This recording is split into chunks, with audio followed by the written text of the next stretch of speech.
అందరికీ నమస్కారం అండి. ఆస్ట్రాలజీ లెసన్స్ ఫర్ బిగినర్స్కి అందరికీ కూడా ఆహ్వానము. ఈరోజు మనము నేర్చుకోవాల్సినటువంటిది గ్రహాలు దృష్టులు విషయంలో. మనం అంతకుముందు గురుడు గురించి మనం మాట్లాడుకుందాం. ఇక్కడ గ్రహాలు దృష్టిలో శని భగవానుడి యొక్క దృష్టి ఫలితాలు పరిహారాలు గురించి మనం మాట్లాడుకుందాం. ఈ క్లాస్ ఏంటంటే శని భగవానుడు. శని అంటే అందరూ కూడా చాలా భయపడుతూ ఉంటారు. ఇది సహజంగానే, ఎందుకంటే ఆయన సహజంగా పాపి, కర్మకారకుడు. మనం చేసేటటువంటి శుభ ఫలితాలు అంటే చెడు కర్మలు ఏమైనా ఉంటే దానికి సంబంధించి నెగిటివ్ రిజల్ట్స్ కూడా చాలా ఎక్కువగా ఇస్తాడు అనేది వాస్తవం కూడా. అది కాకపోతే మనం చేసే కర్మను బట్టే ఫలితాలు ఇస్తాడు. కర్మకారకుడు అనేటటువంటి బిరుదు కూడా ఉంది ఆయనకి. ఇక్కడ శని భగవానుడు అనేదానికి ఆయనకి ఉన్నటువంటి ఇల్లులు ఏంటంటే 2 ఇళ్ళు ఉన్నాయి. మకరము కుంభము అనేది ఆయన యొక్క 2 ఇళ్ళు. ఆయన ఎక్కడ ఉచ్చలో ఉంటాడు అంటే తులా రాశిలో ఉచ్చలో తన మిత్రుడైనటువంటి శుక్రుని యొక్క క్షేత్రమైనటువంటి తులలో ఉచ్చలో ఉంటాడు. ఇక ఆయన ఎక్కడ నీచ స్థితిలో ఉంటాడు అంటే మేషము, అంటే తన యొక్క శత్రువు అయినటువంటి కుజుని యొక్క పరమశత్రువు అయినటువంటి కుజుడు. ఇద్దరికి చాలా గట్టిగా యుద్ధాలు జరుగుతూ ఉంటుంది. వాళ్ళిద్దరి యుద్ధం గ్రహ యుద్ధము అంటారు. శని కుజుడు యొక్క సంఘర్షణ చాలా బలంగా ఉంటుంది.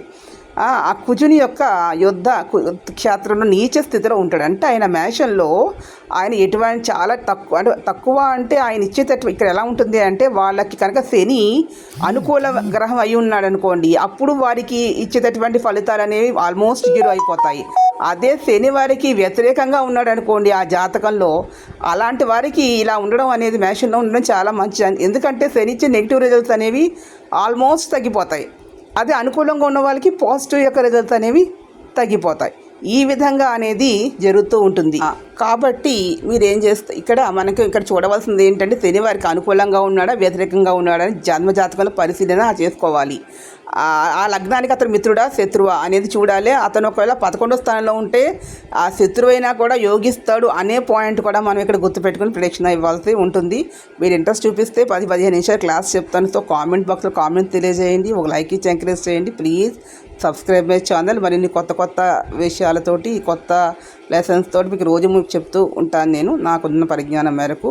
అదేవిధంగా ఇప్పుడు ఈయనకి ఉన్నటువంటి ఈ మకర కుంభాలలో యోగిస్తాడు అని చెప్పాము. ఆయనకు అదేవిధంగా దృష్టి దోషాలు అనేవి ఉంటాయని చెప్పాం కదా.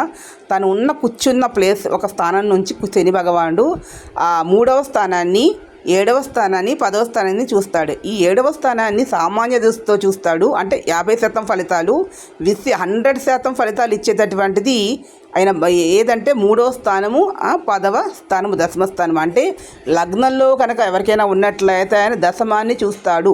కాబట్టి వారి యొక్క వృత్తి ఉద్యోగ విషయంలో శని ప్రభావము దశమంలో ఖచ్చితంగా ఉంటుంది అనేది వాస్తవం. 3వది సోదరీమణుల స్థానము అంటారు. 7వం అనేది భార్య భర్త స్థానం. శని యొక్క దృష్టి ఏ స్థానాన్ని పడుతుందో ఆ స్థానం అనేది ఇబ్బంది పడుతుంది అని.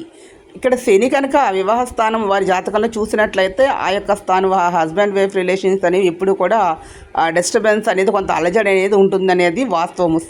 సోదరీమణుల స్థానం చూస్తే అక్కడ కూడా కొంత మనస్పర్ధలు అభిప్రాయ భేదాలు అనేవి ఘర్షణలు అనేవి జరిగేటటువంటి ఆస్కారం. దశమ స్థానము చూస్తే ఆ దశమం అనే వృత్తి ఉద్యోగ వ్యాపారాల్లో కూడా ఈ యొక్క వ్యతిరేకతలు జరుగుతాయి. ఎప్పుడు జరుగుతాయి అంటే ఈ శని యొక్క దశ అంతర్దశ ప్రత్యంతర దశలలో అందున గోచరంలో కూడా అక్కడ ఉన్నప్పుడు ఆ యొక్క విషయాలు కొంత ఇబ్బందికరమైన పరిస్థితులు అనేవి ఉంటాయనేది వాస్తవము. శని యొక్క వ్యతిరేక లగ్నాలు వాళ్ళకి శని కొన్ని లగ్నాలకు వ్యతిరేకిస్తాడు కాబట్టి తన యొక్క గురువర్గం వాళ్ళకి శని ఈ స్థానాన్ని ఇబ్బంది పెడతాడు. అదే శని వర్గం వాళ్ళకి అంతగా ఇబ్బంది పెట్టడం అనేది వాస్తవం. ఈ వీడియో మీకు నచ్చితే ప్లీజ్ సబ్స్క్రైబ్ చేసి ఒక లైక్ ఇచ్చి ఎంకరేజ్ చేయండి. కామెంట్ బాక్స్లో కామెంట్. Thank you.